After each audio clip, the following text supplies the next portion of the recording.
Voltando com o Gazeta Entrevista e conosco aqui autoridades da área jurídica, autoridades internacionais. Deixa eu apresentá-los aqui. Está conosco o professor Cícero Sabino, que é coordenador do curso de Direito da FAAL. Conosco também a doutora Maria Clara Sotomayor, que é juíza do Tribunal Constitucional de Portugal, que é como se fosse o Supremo Tribunal Federal lá de Portugal. Também aqui conosco o advogado doutor Rui Dias e o doutor Pedro Ferreira de Souza.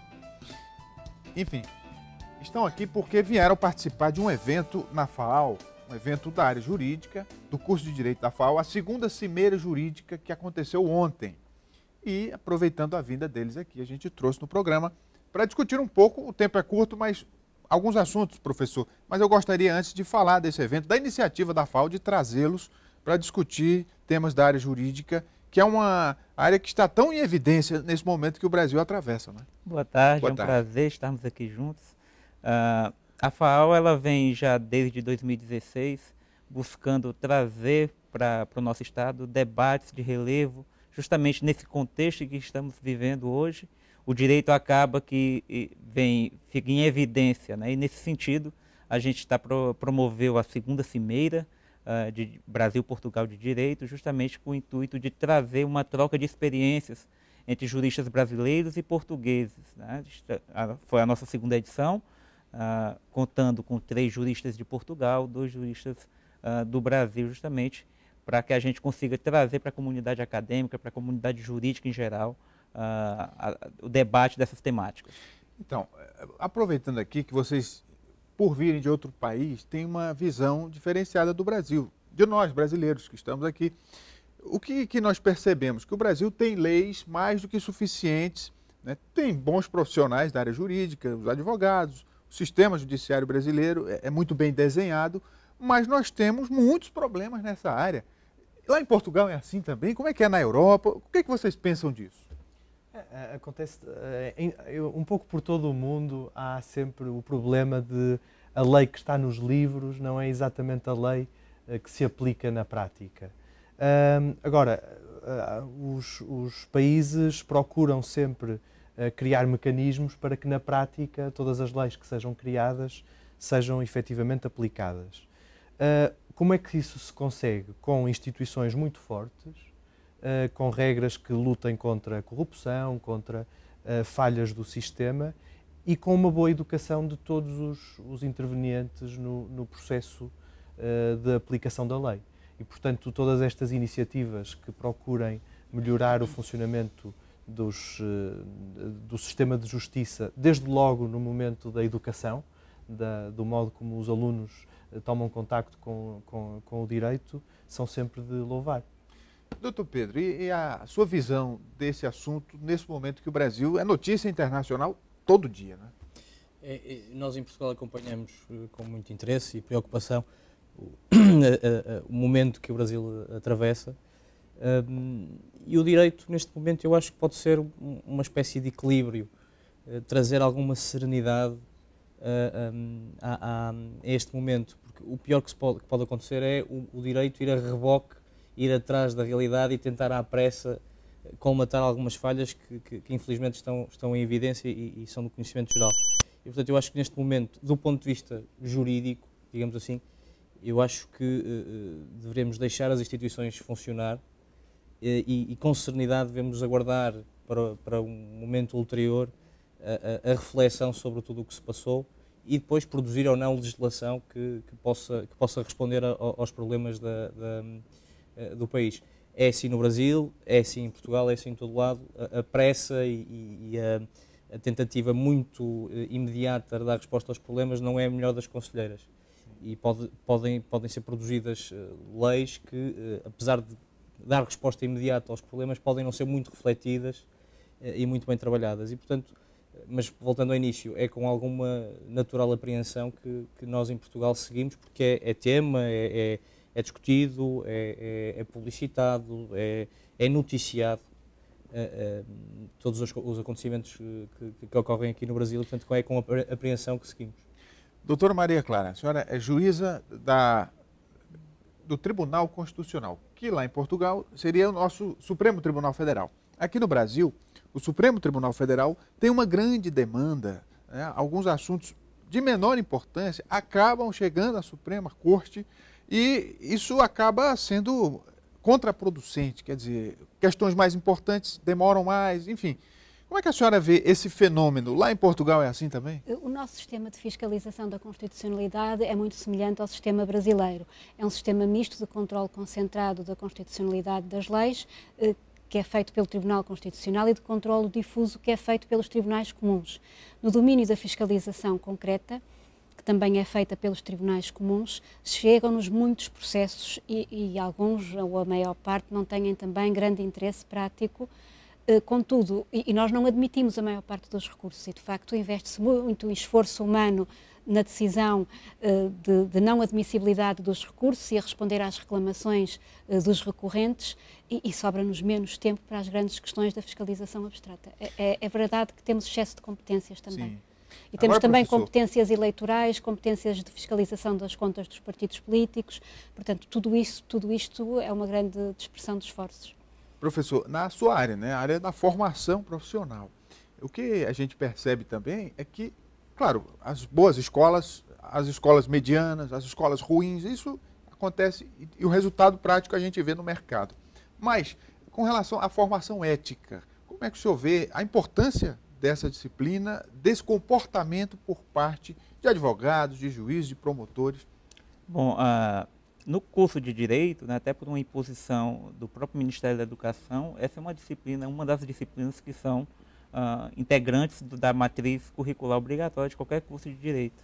Né? No nosso caso, especificamente, a gente tem essa disciplina de ética geral e profissional já no segundo ano. O aluno vai começar ali a sua formação profissional e, a partir dali, a gente já traz as premissas básicas, né, que não é só do direito, é de qualquer profissão, né, e efetivamente a educação que o professor falou agora há pouco é mais do que necessária justamente para a gente tentar mudar esse cenário, né, em que tudo que a gente está vendo aí, para alguns parece algo normal, né, parece que a corrupção é a regra e não a exceção, e a importância da ética para o direito ela é enorme. Né? Ética, moral são institutos intimamente ligados com o direito. Outra questão que eu trago é com relação à valorização do profissional da área jurídica, começando pelos advogados, porque antes de ser juiz, promotor, ministro, ele tem que ser advogado, Sim. né? E muitas vezes, né, a sociedade interpreta o exercício do advogado como algo nocivo, né? Porque ele, em hipótese, vai defender um criminoso. E se esse criminoso é absolvido, muita gente faz uma leitura distorcida, porque o advogado não defende o criminoso, ele defende o direito à defesa, né? Faz a defesa, que é um direito assegurado. E essa má interpretação dos fatos, isso acaba criando um clima muito negativo, né? Em certa medida, o advogado acaba sendo mal visto em situações como essa, quando, por exemplo, ele está defendendo um homicida, um traficante de drogas, enfim, né, pessoas que em tese cometeram crimes, mas, como você bem falou, o papel do advogado é garantir direitos, né, a quem quer que seja, né, já que o direito constitucionalmente assegurado está para todos, né, não poderia ser diferente para aquele que cometeu o crime, o Estado está ali na persecução penal, obviamente que ele também tem garantias dadas pela Constituição. Né, então, o advogado ele tem um papel essencial em qualquer situação em que haja necessidade de defesa. Né? Ele é o legitimado a promover essa defesa, ainda que em certas situações a população, né, de forma natural, encare aquilo ali com outra visão. Né? E também, voltando agora com vocês, aquilo que o senhor falou, de ter as instituições trabalhando e ter a lei como o pilar central de tudo isso. E que muitas vezes esse distanciamento da lei acaba fazendo com que as instituições percam o controle. Como é que é essa relação com a lei? Quer dizer, ela é o rumo principal, o norte maior para todo o sistema. Antes da sua questão, só também a propósito dos advogados. Eu, como também sou advogado em Portugal, nós em Portugal assistimos a um fenómeno de desvalorização da profissão, cerca de 10, 15 anos, muito provocado por um fenómeno que eu não tenho conhecimento se no Brasil também se passa, mas o professor Cícero logo dirá, que tem que ver com a proliferação dos cursos de Direito e com centenas e centenas de advogados que são colocados no mercado jurídico todos os anos. E, portanto, há 10, 15 anos o mercado era relativamente pequeno, hoje nós temos um dos maiores números de advogados por habitante da Europa. E, portanto, a profissão descredibilizou-se, há muitos advogados, a especialização perdeu-se e, portanto, cada vez mais nós temos um direito mais específico, mais especializado e os advogados não estão a conseguir, pelo menos em Portugal, acompanhar essa tendência de um ponto de vista, a mim parece-me de uma forma adequada. Sim. E, portanto, alguma dessa descredibilização da profissão, pelo menos em Portugal, vem destes dois fenómenos. A lei, de facto, tem que ser a referência, voltando à sua questão. O problema é a sua eficácia e o seu conhecimento pela população e a questão principal da ética, que falamos há pouco, da moral, que se vê nas pequenas coisas. Eu já disse isto noutra ocasião, que é, eu acho que nós precisamos de arrumar a casa.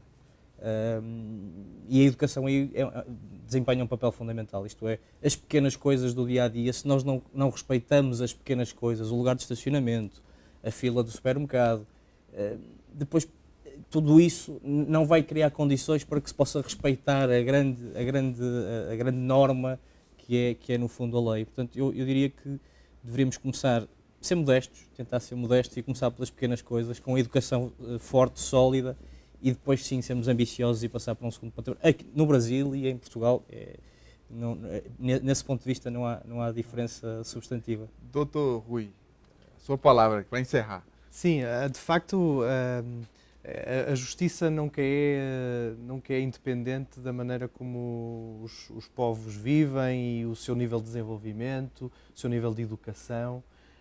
E, portanto, o que nós temos que procurar é desenvolver esses pontos em conjunto, procurar que a lei se melhore no seu texto e na sua aplicação e procurar que a educação das pessoas melhore, e isso vai contribuir certamente para um sistema de justiça mais justo.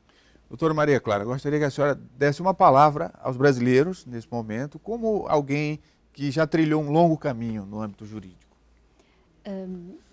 Eu gostaria apenas de deixar também aqui dito que uma coisa são as mudanças legislativas, outra coisa as mudanças culturais e sociológicas das populações. E que nessas mudanças o Estado tem um papel importante no investimento na educação, em campanhas de sensibilização e de informação.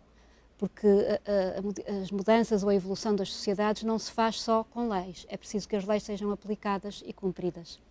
Muito bem, professor, obrigado pela vinda, por trazê-los aqui. E da próxima vez a gente vai nos anteceder ao evento, que é para poder divulgar, convidar o público. Com certeza. Certo? Muito obrigado pelo espaço. E já tem data marcada para um outro evento lá da faculdade? Da faculdade, não. Para esse ano, não. Mas a gente vai estar em contato sempre. Conte com a gente. Um abraço, obrigado a todos. Vamos fazer um intervalo, daqui a pouco a gente volta. É só um instante, até já.